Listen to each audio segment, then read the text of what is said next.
प्रभु येसु जीवननो शब्द से। शुरू में शब्द हतो, शब्द ईश्वर भेळो हतो अने शब्द ईश्वरનું रूप हतो। ई शुरुआत में ईश्वर भेळो हतो।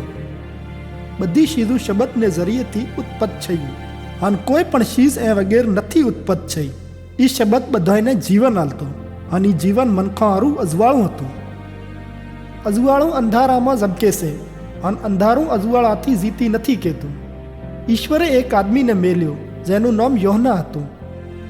હું એના અજવાળાના બારામાં શાયદી હલવા આવ્યો કે એની શાયદીથી કરીને બધાય મને વિશ્વાસ લાવે।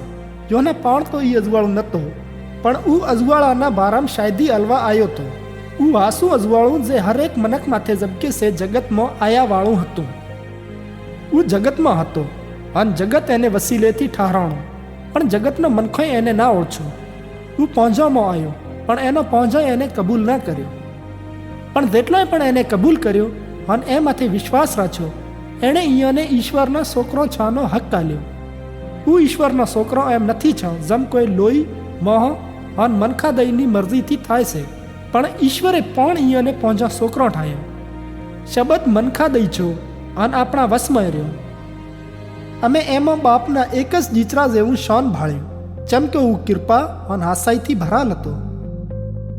યોહનાએ એના બારામાં શાયદી આલી અને હાથ પાડીને કીધું તું કે આ ઈ જ છે જેના બારામાં મેં કીધું તું કે જે મું ચેડ આયાવાળો છે હું મુથી મોટો છે, જેમ કે એ મુથી પણ મોર હતો। હું કૃપા અને આશાઈથી ભરેલ છે, એ હારું આપવા બધાને કૃપામાંથી કૃપા મળી છે।